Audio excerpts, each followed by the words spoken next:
Hi everybody, and it's Danny with the News Cartridge for Tuesday, September 29th, 2015. Our top story for today is that the building and management game Prison Architect will soon have a new mode where you escape from prison instead. From what I understand, escape mode lets you escape from a prison that you've created or one that you've gotten from a friend, possibly over the internet, possibly in real life. You will have access to all of the abilities that a prisoner would normally have if you were playing the management side if you've played the game at all before.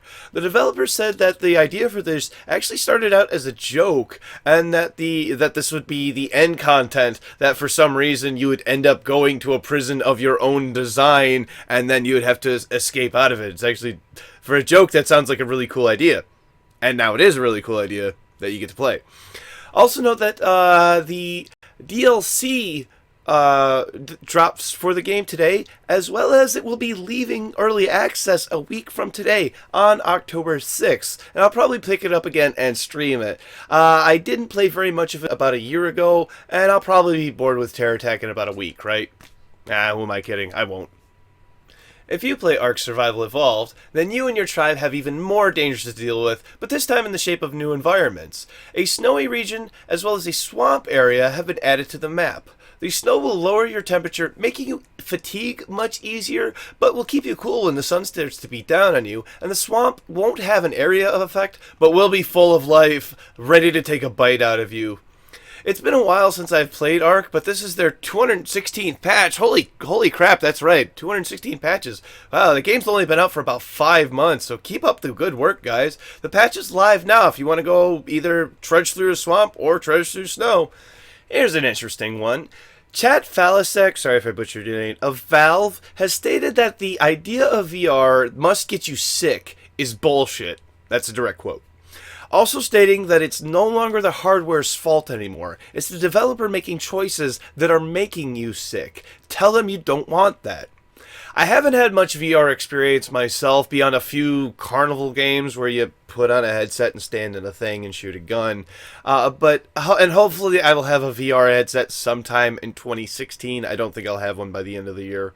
Maybe 2017 by the latest. But the reason why I say that this is interesting is because I would like to agree with him completely, except for those cases where people are just naturally susceptible to motion sickness and that sort of thing. But I don't think he's talking about that. What I think he's talking about is the developer taking steps, taking the right steps, more importantly, to develop a VR game from the ground up. You can't just take a game and slap VR on it and work. It works right out of the box. That doesn't happen. Some games it does happen like that, but it's very, very rare. There can't be any corners that are cut for making VR games because they're currently the corners that there are really don't exist. They're very, very vague. Like I said, they're carnival games and like demonstrations. VR is not something that we have in our houses. I would like to imagine that things like appropriate eye distance, as well as distance scaling, field of view, head tracking, and I mean the list goes on. I'm not a game developer, but all of this has to be taken into account, and none of this is on the hardware side itself. Things have gotten really good. Your phone can do all of the things that the Oculus Rift or the Vive can do. It just does it in a little bit different way. It does a little bit more. But all of that hardware is good enough that it should provide a good enough experience that those components themselves won't be what determines the sickness. Even if with absolutely no VR devices out yet, and I'm sure that they're all going to be cutting-edge pieces of technology that will change the way gamers game for at least a few games, not all of them.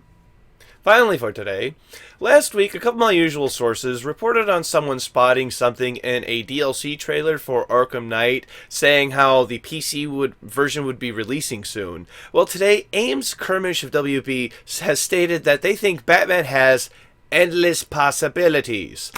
Batman is one of the cornerstone IPs for Warner Brothers. With the Arkham series, we finally were able to realize the full potential of the character. Holy hell. He's kidding me, right? He does go also on to say more. There's a link to it in the description down below. But he's talking about Arkham Knight like it's some kind of success. And it's still not available for purchase on Steam. This is 3 months now that since its release. It was up for 1 day. And I still have no other serious candidates for worst game of the year. In order for Arkham Knight to not be the laughingstock of 2015, then it needs to be ready tomorrow. And even if it did, it would still be the biggest flub of the year. I don't care what they do with Batman. I just care that they start taking the PC community seriously, because we can, and more importantly, will refund your game now if it does not work properly and is not up to our standards. Get on that shit now. That brings us to tomorrow's game releases. For PC, we have Drone Zero Gravity, Daily Espada, Orbit, Armicrog, The Escapist, The Walking Dead, OASE, Other Age Second Encounter, Moonstrider, Jerry McPartlin, Rebel with a Cause, Silver Creek Falls, Chapter 2, Jim Power, The Lost Dimension, Swords and Crossbones, An Epic Pirate Story, and Expand. For PlayStation 4, we have Dynamic Fishing World Games, Hardware Rivals, and Arcade Archives Shusei Ozumo. For Xbox One, we have Toto Template Deluxe. Thank you very much, everybody. This has been News Cartridge. I am Dandruff. I will see you tomorrow. And sex is a lot like Tetris. I'm not good at either one, and I just end up jamming the piece in wherever it'll go.